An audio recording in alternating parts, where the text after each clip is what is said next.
انار کا درخت۔ انار کے درخت کی دوستی کی پر اسرار داستان۔ ہم 3 بہنیں تھیں۔ ہمارا بہت بڑا گھر اور اس میں بہت بڑا باغ تھا۔ یہ میرے بابا نے نیا خریدا تھا۔ میرے بابا کا شوق پرانی حویلی خریدنا تھا۔ نہ جانے کیوں وہ پرانی حویلی بہت شوق سے خریدتے تھے۔ میری امی اور ہم تینوں بہنیں نماز کی پابند تھی، لیکن میری امی کے ساتھ ابو اتنی پابندی سے نماز نہیں پڑھتے تھے۔ ہم نے انہیں صرف جمعہ یا عید کی نماز پڑھتے دیکھا تھا۔ البتہ میری امی اور میری بڑی بہن نماز کے ساتھ ساتھ قرآن پاک اور وظائف بہت شوق سے پڑھتی تھی۔ ان کا زیادہ تر وقت عبادت میں ہی گزرتا تھا۔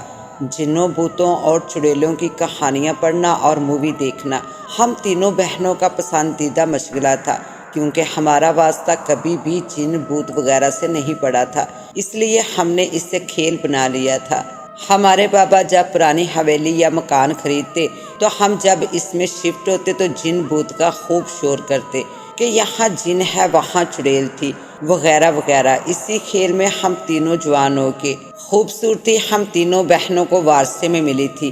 اس مرتبہ بابا نے جو حویلی خریدی وہ بڑی خوبصورت تھی اور اس میں بڑا سا باغ دیکھ کر ہم تینوں خوش ہو گئے۔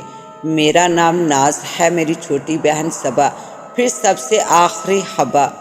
جب ہم حویلی پہنچے تو باغ کر کمرے دیکھ کر اپنے لیے پسند کر رہے تھے۔ میں نے جو کمرہ پسند کیا وہ بہت بڑا تھا اور اس کی کھڑکی باغ کی طرف کھلتی تھی، مگر باغ بے ترتیب پڑا ہوا تھا۔ درختوں کی شاخیں دور دور تک پھیلی ہوئی تھی۔ ایک درخت کی شاخ تو میرے ٹیرس تک پہنچ رہی تھی۔ میں نے ٹیرس میں کھڑے ہو کر باغ کا جائزہ لینا شروع کیا۔ باغ میں آم، امرود، انار، کنو، ناریل، چیکو، ہر قسم کا درخت تھا۔ میں ہنسنے لگی کہ یہ تو پورا فروٹ منڈی ہے۔ جس درخت کی شاخ میرے ٹیرس تک آ رہی تھی اس درخت میں انار لگے ہوئے تھے۔ میں نے ہاتھ بڑھا کر ایک انار توڑا اور کھانے لگی۔ وہ بے حد میٹھا تھا۔ پھر میری نظر انار کے درخت پر پڑی۔ میں نے ہنستے ہوئے درخت کی شاخ پکڑ کر کہا، آج سے ہم دونوں دوست، مگر ایک شرط پر کہ تم روزانہ مجھے اچھے اچھے انار کھلاؤ گے، اوکے؟ مجھے ایسا لگا جیسے واقعی درخت خوش ہو رہا ہے۔ صبح جب میں سو کر اٹھی تو دیکھا کہ میرے بستر کے سائڈ ٹیبل پر انار رکھے ہوئے ہیں۔ میری نظر بے ساختہ درخت پر گئی، کیونکہ کھڑکی میں سے بھی وہ درخت نظر آتا تھا۔ ایسا لگا کہ وہ صبح بخیر کہہ رہا ہے۔ میں نے بے ساختہ اسے دیکھ کر گڈ مارننگ کہا اور خوشی سے انار کھایا۔ یہ نہیں سوچا کہ درخت سے ٹوٹ کر یہ انار میرے بستر کے سائڈ ٹیبل پر کیسے آیا۔ میں جب نیچے پہنچی تو صبا بولی، یار ناز باجی، مجھے پوری رات نیند نہیں آئی، عجیب طرح کے خواب دیکھتی رہی ہوں۔ جیسے ہماری حویلی کے نیچے ایک تہہ خانہ ہے، وہاں کوئی کالی کا مندر ہے اور وہاں انسان کی بلی چڑھائی جاتی ہے۔ میں نے کہا بس ذرا سنبھل کے، یہ ڈرونی مووی دیکھنا بند کرو، یہ سب اس کا فطور ہے۔ جس گھر میں بھی تم جاتی ہو تمہیں بھوت دکھنا شروع ہو جاتے ہیں۔ مگر باجی میں بھی ساری رات جاگتی رہی ہوں۔ میرے کمرے کے باتھ روم سے پانی گرنے کی آواز آتی رہی ہے۔ جب میں باتھ روم کا دروازہ کھول کر دیکھتی تو کوئی آواز نہ آتی، لیکن جیسے ہی میں بستر میں لیٹتی تو پانی گرنے کی آواز دوبارہ آنے لگتی۔ آخر میں جب میں غصے میں آ گئی اور میں نے کہا کون ہے، اور جیسے ہی باتھ روم کا دروازہ کھولا تو میں یہ دیکھ کر حیران رہ گئی کہ باتھ روم کے نل کھلے ہوئے تھے۔ پھر جیسے ہی میں بند کرنے کے لیے آگے بڑھی تمام نل خود بخود بند ہو گئے اور ایسا ہو گیا تھا کہ کبھی کھلے ہی نہیں تھے۔ واہ واہ، بہت خوبصورت کہانی ہے، بند کرو اپنی یہ بکواس کہ نل بند تھے یا کھلے تھے۔ باجی میں جھوٹ نہیں بول رہی ہوں، تم لوگ جس نئے گھر میں جاتی ہو ایسے ہی کہتی ہو، مگر باجی سچ آج رات یہ سب واقعی میں ہوا ہے۔ کوئی بھی میری بات کا یقین نہیں کر رہا۔ شام کو ہمارا ایک ملازم گھبرایا ہوا حال میں داخل ہوا کہ صاحب مجھے بچاؤ۔ ہم نے اسے دیکھا تو حیران رہ گئے۔ اس کے جسم پر جگہ جگہ چھالے سے بنے ہوئے تھے، جیسے اسے کسی نے جلایا ہوا ہے۔ ہم سب نے پوچھا یہ کیسے ہوا؟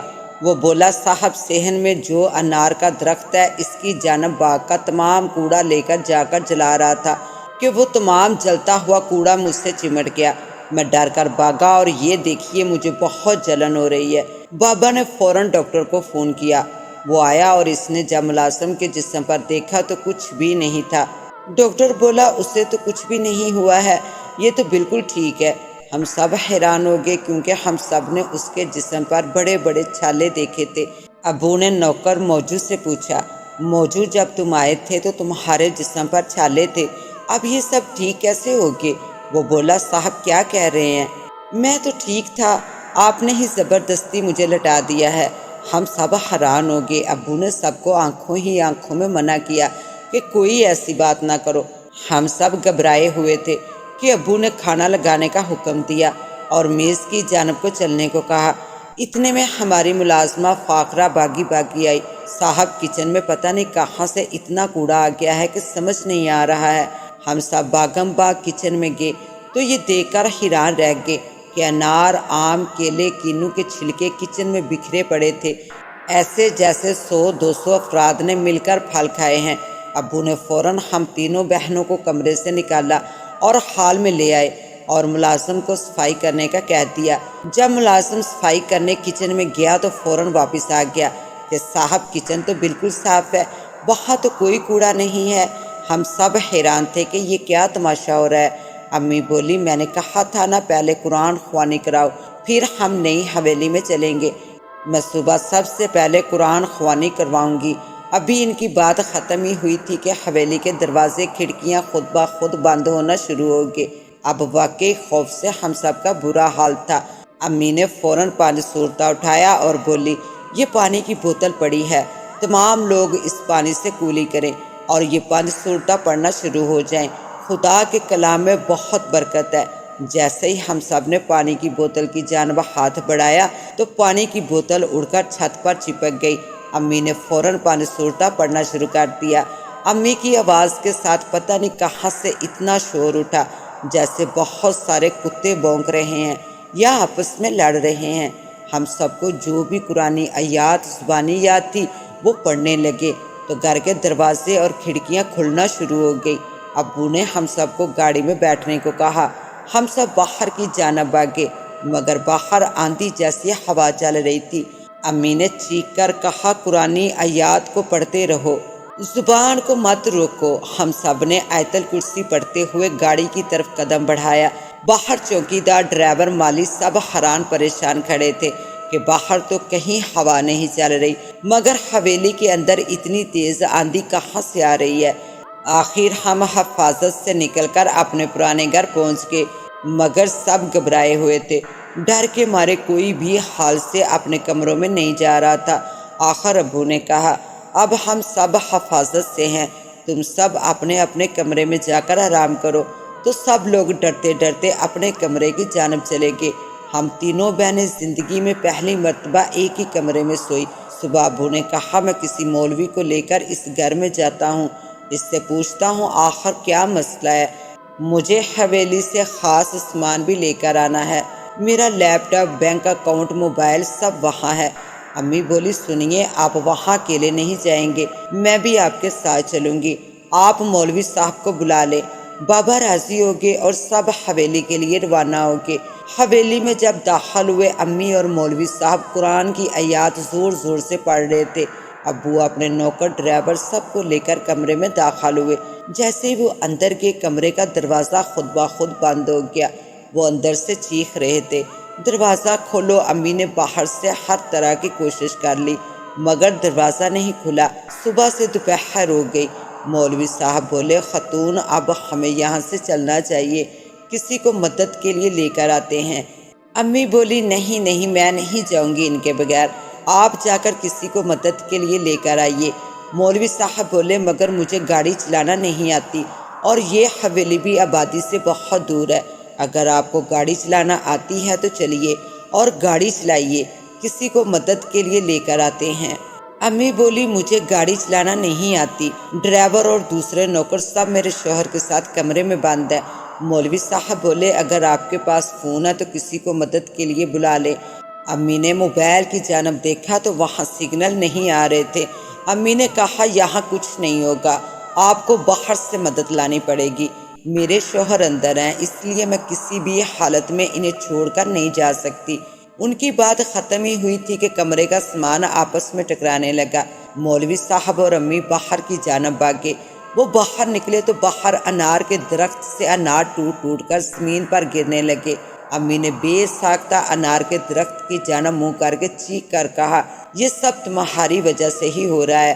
اچانک لگا کہ انار کے درخت سے آواز آئی ہو، میری دوست کو لاؤ، میری دوست ناز کو لاؤ، اگر نہیں لائے تو یہ لوگ جو کمرے میں ہیں کبھی واپس نہیں جا سکتے۔ ہم بھی واپس نہیں جا سکتے تھے۔ پھر اتنے زور کی آندھی چلی کہ امی اور مولوی صاحب نے بے ساختہ آنکھیں بند کر لی۔ کافی دیر بعد جب آنکھیں کھولی تو مولوی صاحب بولے، آپ اور میں اللہ کا نام لے کر آگے چلتے ہیں۔ امی بولی، نہیں میں نہیں جاؤں گی، میں حویلی واپس جاؤں گی۔ چلیے آگے چلتے ہیں، شاید کچھ راستے کا پتہ چلے۔ امی بھی اب ہوش میں آ گئی کہ واقعی مولوی صاحب ٹھیک کہہ رہے تھے، وہ بھی ان کے ساتھ چلنے لگی۔ مگر 3 گھنٹے چلنے کے بعد بھی پتہ نہیں چلا کہ شہر یا حویلی کی جانب راستہ کہاں سے آتا ہے۔ امی نے پوری زندگی گاڑیوں میں سفر کیا تھا، کبھی پیدل نہیں چلی تھی۔ آج چل چل کر ان کے پیروں میں چھالے پڑ گئے تھے۔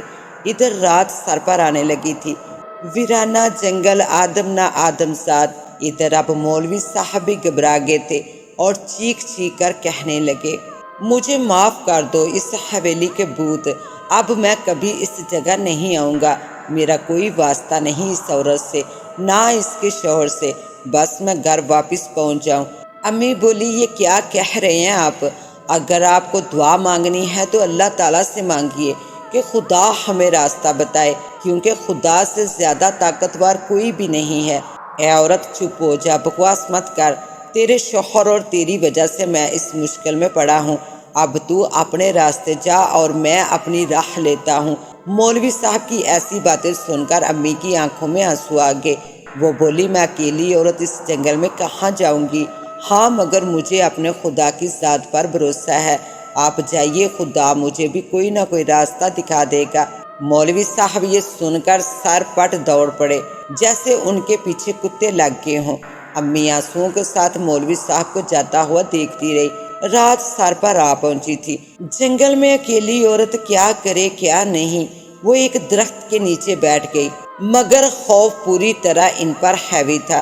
پھر اپنے چاروں طرف مٹی سے ایک حصار کی لکیر بنائی اور آنکھیں بند کر کے اپنے شوہر اور تینوں بیٹیوں کا حصار کھینچا، اور جو قرآنی آیات زبانی یاد تھی وہ پڑھتے پڑھتے سو گئی۔